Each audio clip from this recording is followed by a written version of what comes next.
नमस्कार। आप सुन रहे हैं नंदलाल भारती लिखित उपन्यास चांदी की हंसुली।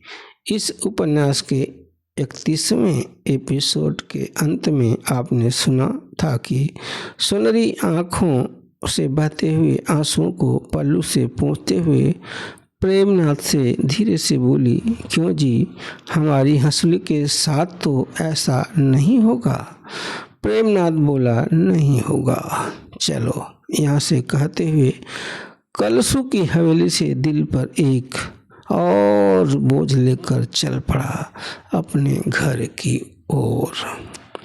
अब सुनिए उपन्यास की 32वीं कड़ी।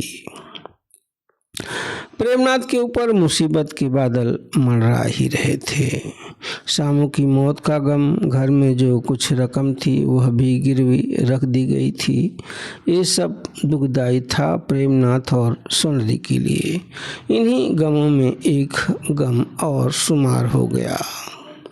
दादी माँ के पास रखी थाली की रकम, वह भी हजारों में, जिसे चुकता कर पाना फिलहाल प्रेमनाथ के बूते की बात न थी। प्रेमनाथ और सुनहरी मुसीबत से जूझ ही रहे थे कि इसी बीच भिखानाथ की लड़की के ब्याह का न्योता भी आ गया। प्रेमनाथ बोला, भिखानाथ भैया अपनी सौतेली बिटिया का ब्याह कर रहे हैं, न्योता भी आ गया है। सुनहरी बोली, न्योता तो आया है, लेकिन तुम सौतेली बिटिया क्यों कह रहे हो, है तो खून के रिश्ते से ही ना। प्रेमनाथ बोला, वह तो है ही, कलटी भौजाई की बिटिया तो उसके पहले पति की निशानी है। खैर इस बात का रंज नहीं है, अपनी भी बिटिया है। दुख तो इस बात का है कि कलटी भौजाई आते ही इस घर परिवार को खंड खंड करके रख दी। रिश्ता तो नाम मात्र का है, इस खून के रिश्ते को नकार भी नहीं सकते। धन दौलत जमीन जायदाद सब पर कब्जा कर लिए भीखा भैया ने। भाई होकर भी भाई के साथ इतना बड़ा धोखा। ब्याह में तो जाना ही होगा, नहीं जाने पर खानदान की नामूसी होगी। भिखानाथ भैया को देखकर नहीं जाना है, लड़की को और खून के रिश्ते को देखकर जाना है। सुनहरी बोली, ऐसा क्यों कह रहे हो, हैं तो तुम्हारे सगे भाई ही। प्रेमनाथ बोला, ठीक कह रहे हो, भाई तो हैं, ठीक है, पर बेईमान कितने बड़े हैं, भीख मांगने लायक बना दिया। सुनहरी बोली, देखो जी, जो हुआ बहुत बुरा हुआ, सब कुछ वापस मिल तो सकता है, पर अपने पास इतनी रकम तो नहीं है कि कोर्ट कचहरी करें। उनके पास पट्टे भी तो हैं, वे भी जीने नहीं देंगे। खैर गुंडा बदमाश भी तो भेजे थे, कहाँ कुछ छोड़े। छोड़ो वे सब पुरानी बातें, आगे की सोचो। प्रेमनाथ बोला, कुछ दिन मुकदमा भी तो चला, पर कुछ हला भला होता, हम आर्थिक तंगी से हार गए। भिखानाथ के गुंडे भी तो जान के पीछे पड़े थे, सब छोड़ दिए। दीनानाथ भैया की जान तो भिखानाथ और उनके गुंडों ने ही तो लिया था। हमें भी मार डालते, किसी को पता ही नहीं चलता। जब सब हड़प लिया तो भाईपन जोड़ने को उतावले होने लगे हैं।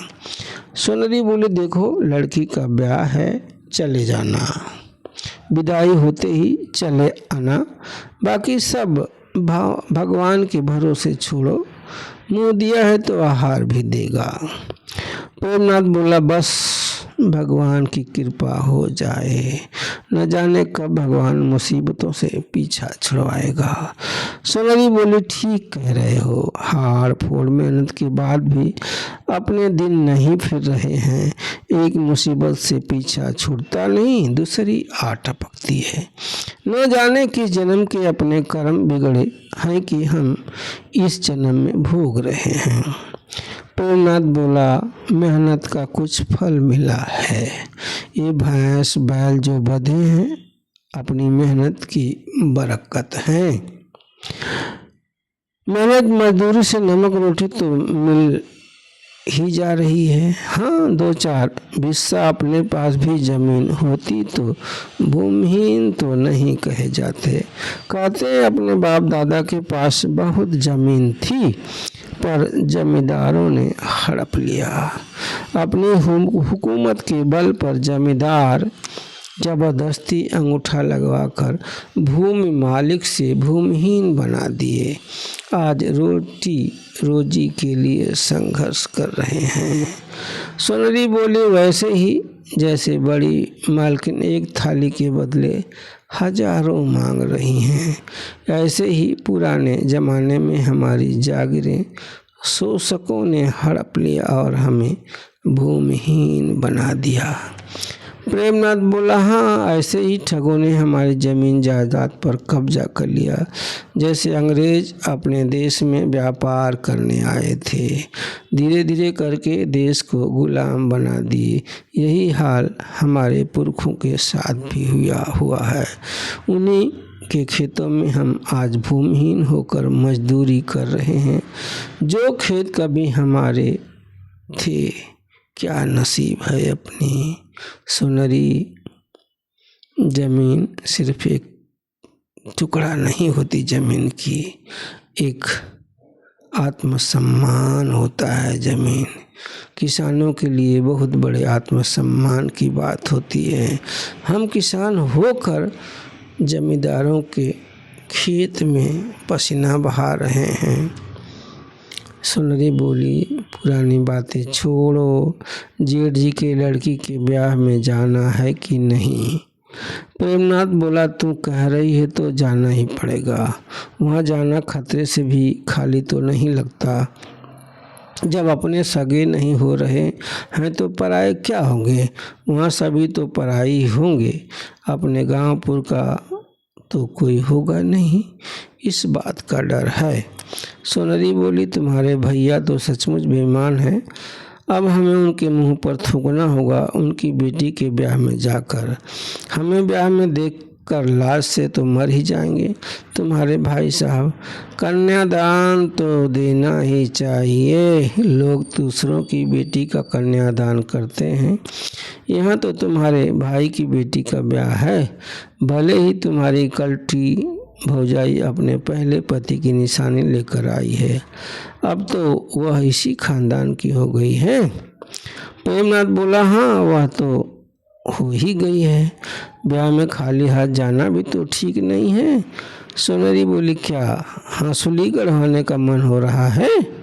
अपनी हंसुली तो साहूकार की तिजोरी में कैद है, वह छूट ही नहीं पा रही है।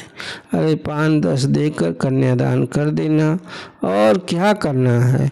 हम तो खानदान के होने के नाते मर रहे हैं, वरना उनके दरवाजे पर पेशाब करने लायक नहीं है। प्रेमनाथ बोला, चलो, तुम्हारी बात तो माननी ही पड़ेगी। खानदान का खून जो इतना जोर मार रहा है, नहीं तो तुम ही कहोगी कि क्या खून के रिश्ते को ठुकरा दिए, बेटी के ब्याह में नहीं गए, वह भी भाई की। उन्होंने तो गलती किया ही है, हम क्यों करें। उनकी गलती की वजह से ही तो दुनिया उन्हें बेईमान कह रही है। सोनरी जेठ जी की सौतेली बेटी के ब्याह की तैयारी में जुट गई। अपने गम को भूलकर दाल चावल आटा आलू प्याज कपड़ा लत्ता जो हो सका व्यवस्था की, ऋण कर्ज करके। इज्जत का सवाल जो था, बेटी के लिए एक चांदी का मीना भी ले ली सोनरी ने।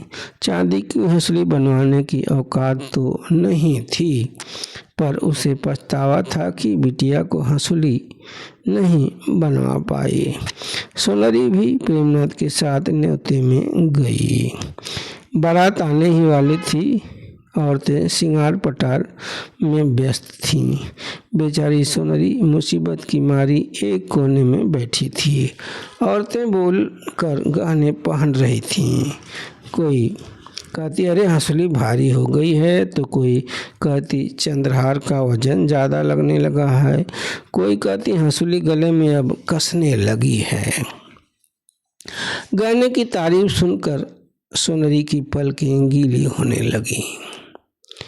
इतने में भी भिखानाथ की घरवाली कलटी आ गई। इतने में भिखानाथ की घरवाली कलटी आ गई और बोली, क्यों रे सोनरी, ऐसे ही रोनी सूरत बनाकर बैठना था तो आई ही क्यों, यहीं बैठे रहोगी क्या? सोनरी बोली, नहीं बहन, बताओ क्या करना है। कलटी बोली, तू क्या करेगी, तू तो न्योतहरी है, आराम कर। सोनरी बोली, क्यों नहीं कर सकती, काम तो बताओ। कलटी बोली, बारात दरवाजे पर लगने वाली है, तुम्हें कि मुंह गिराए बैठी है, अरे जरा बन संवर जाती। सोनरी बोली, मैं तो तैयार हूँ बहन। कलटी बोली, क्या रूप बना रखी हो, ऐनक देखो, ऐनक देखी हो क्या? दूसरी अच्छी साड़ी पहन लो, गर्दन खाली क्यों है, हंसली तो पहन लेती। किस दिन रात के लिए गहने होते हैं, यही हमारी इज्जत बढ़ा रही हो। अरे और भी तो दूसरी औरतें आई हैं नातेदारी में, सब गहने से लदी हैं, तू तो गुमसुम बैठी हो, जैसे हंसली भी बेचकर खा गई हो, और अपनी चांदी की हंसली पहन ले। यहाँ चोर नहीं है कि चोरी चली जाएगी तेरी हंसली 2 किलो की। सोनरी बोली, बहन वो बात नहीं है। कलटी पूछी, फिर क्या बात है? सोनरी बोली, हंसली नहीं है। कलटी बोली, क्या कह रही है तू, हंसली नहीं है तेरे पास, चोरी चली गई क्या या बेचकर खा गई? सोनरी बोली, नहीं बहन, शामू की बीमारी में गिरवी रख दी थी, छुआ नहीं पाई, मुसीबत के दिन कट नहीं रहे हैं, कोई न कोई मुसीबत माथे आ ही जाती है।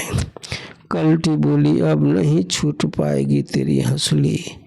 कहती हुई हवा के बेग के समान वह चली गई। सोनरी आंखों में आंसू बसाए कलटी को निहारती रह गई। दोस्तों, आप सुन रहे थे उपन्यास चांदी की हंसली की 32वीं कड़ी। दोस्तों, अगर आपने चैनल अभी तक सब्सक्राइब नहीं किया है तो कर लीजिए। इस सब्सक्रिप्शन के कोई पैसे नहीं लगते हैं, इससे हमारा उत्साह बढ़ता है। कृपया चैनल को सब्सक्राइब कर लीजिए। आपका बहुत बहुत धन्यवाद।